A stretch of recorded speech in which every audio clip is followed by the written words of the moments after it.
Hey guys, welcome to my very first video. My name is Danae, and this year I, for the very first time ever, have a garden. And I'm really excited about it, but also kind of worried that I don't have the greenest of thumbs. So this is going to be definitely an experience to say the least. I've always wanted a garden, never had the opportunity, never really had the space for it, but we do now. We live in this house and we've lived here for 3 years, and the backyard is decent enough and gets enough sun to build a garden. So that is what we did this year, and kind of just wanted a place like this to document that sort of from start to finish of a gardening season.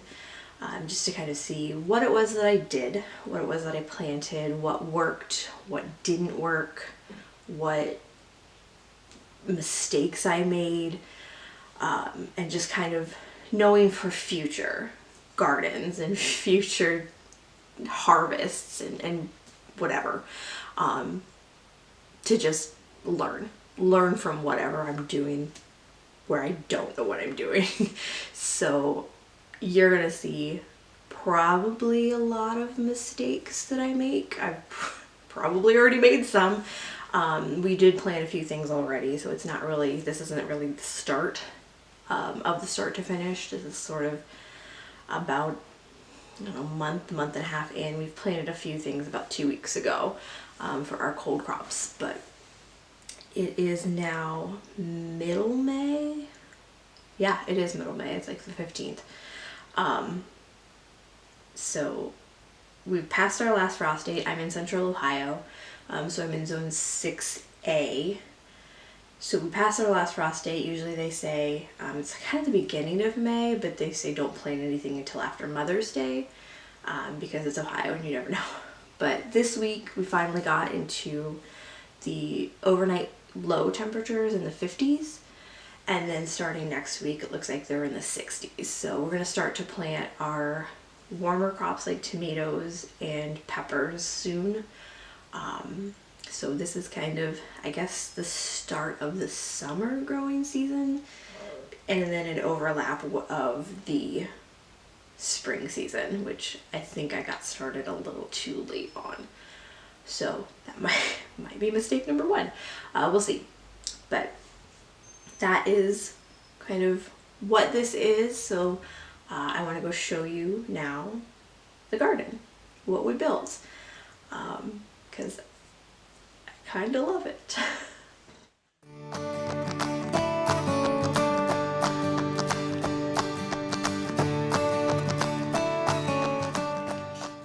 Alright, so right now we have some broccoli planted. We have some herbs, sage and thyme.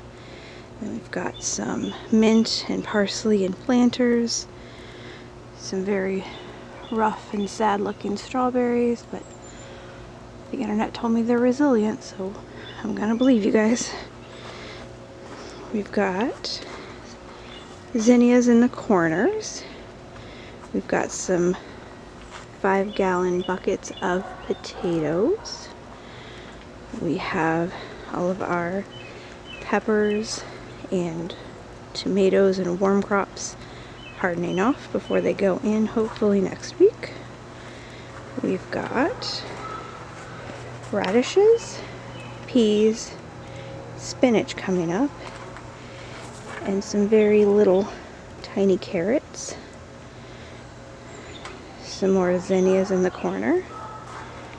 The rest of our tomatoes and peppers. And we've got rosemary, oregano, chives, and cilantro. Around the outside, we've got some flowers. I really wanted a lot of pretty blooms and a lot of pollinators for the bees and the butterflies. So we've got snapdragons, we've got phlox that for the first time ever are actually blooming. These used to be in our front yard under our big oak tree, and it was complete shade because I don't know what I'm doing. And they never grew, they never flowered. They were there for 2 years and nothing. I finally planted them all back here instead, and they've just been thriving. So yeah, apparently phlox likes sun, and I learned that. So we've got more snapdragons, geraniums, and then in between I kind of just, as I was planting, chucked some wildflower seeds that we had. So they're all starting to sprout up. Got all these fun pollinators, hopefully. And hopefully we'll make some bees pretty happy. We've got some birds that have been visiting, so hopefully we get lots of fun friends. So just a little background of where we have our garden. We moved into this house 3 years ago, 3 years ago last month in April. And the house had been unoccupied for about a year before we moved in. The inside of the house was fine. It's been maintained. It was kind of the previous owner, I think, passed, and I'm not sure kind of when in that year, but it had kind of been maintained by the daughter, who was the executor of that estate. She maintained the inside of the house, not so much the outside. That was kind of low priority. So everything was sort of overgrown. Our bushes out front are disgustingly overgrown. Like, I hate them, and we're gonna pull those out soon.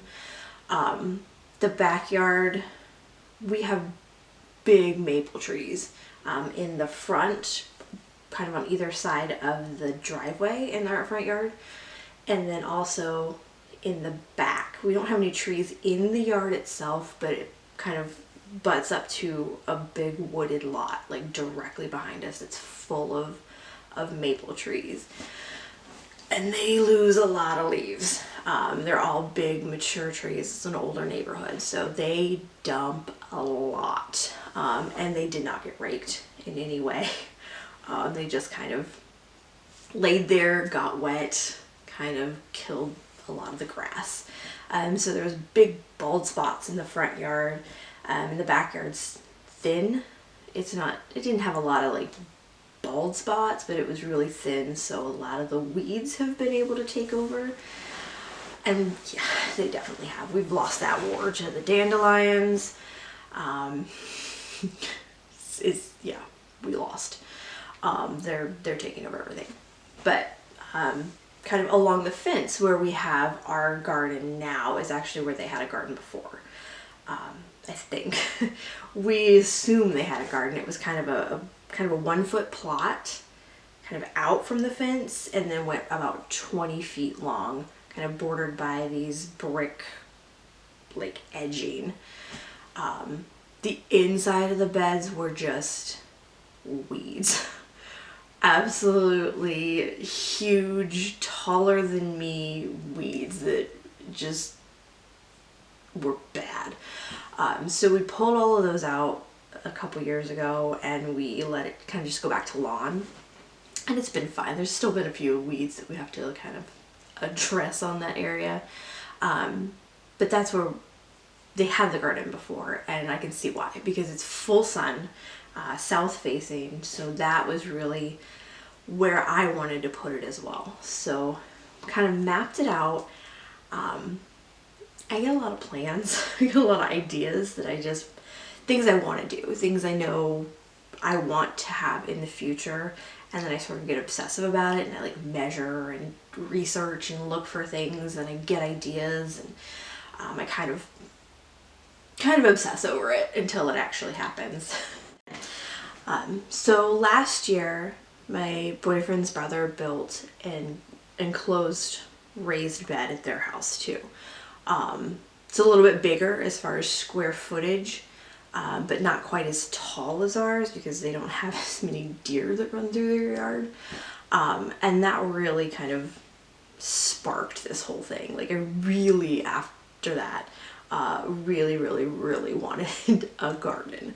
I would kind of like sneakily take pictures of it while we were over there, just kind of different angles to see, you know, what size boards did they use for their lumber and how big was it, how did they build their gate, just kind of getting ideas. And then coupled between that and things on Pinterest, and I'm a sucker for Instagram ads.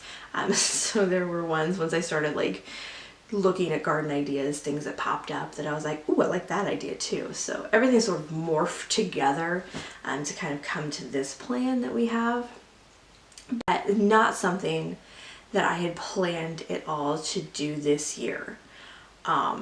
We have other things on our list. We have a list of house projects that we kind of try to prioritize each year. Things that we can get done on a little budget, things that need to be done more soon than other things, you know, things that are kind of the future if we won the lottery type renovations that are like bottom of the list. Garden really was like midway. It was not important. It was not a focus that we were going to do. But like I said, once I get an idea, like I obsess over it until it happens. So I kind of just threw out my idea at one point and said, you know, this is what I want to do. This is kind of the idea that I have for something in the future, like not right now. It's not a big deal. But he actually was like, let's just do it, which was not what I was expecting. And I was like, no, we don't have to do it right now. And I kind of tried to back out of it a little bit.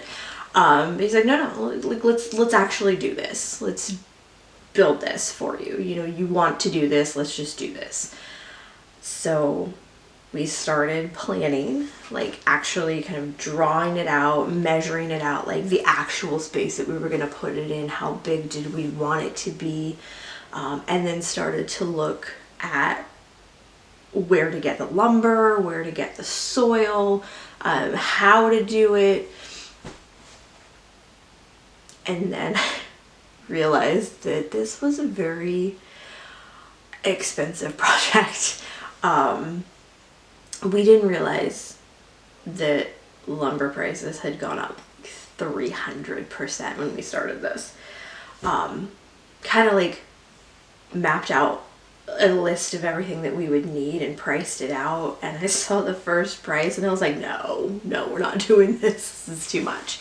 And he's like, no, we're gonna do this. We're gonna do it.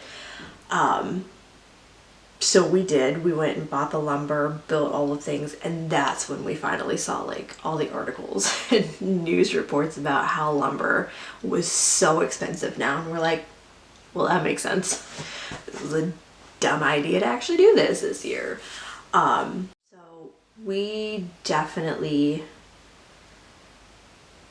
overspent our budget. I mean, we have the budget for it. It's not that we went out and spent way too much that we shouldn't have spent because we couldn't afford it. We could. Thank you, stimulus check. But could we have done a little bit less? Yes. Could we have gone a little bit cheaper on some of our things that we used? Probably, if we'd shopped around. Could we have gotten the same thing done with a much more scaled down version of what we did? Absolutely. Honestly, could have just shoved plants in the ground and put a deer netting around it and been perfectly fine, for a lot less. But when I look outside and I see what we did and what we built and how beautiful it is that worth every bit of that overpriced lumber? Absolutely. Because he kind of let slip a little bit that he wanted to build that because I wanted to build that, because it was something that I was excited about and I wanted to do. For the past year and 2 months, March of last year, when everything started to kind of like shut down, I got sent to work from home. I worked in an office and basically went to work one day, went to my afternoon break, came back from my break, and there was a remote kit on my desk that said, take this home, set it up, and log in from home tomorrow. Return date TBD. Like, and I've been here ever since. So it was sort of a really abrupt switch for me to work from home, which I kind of enjoy. Like, I'm a homebody, I'm a hermit. But this being a year now, where the only like interaction I have with anybody throughout most of my day is the cat.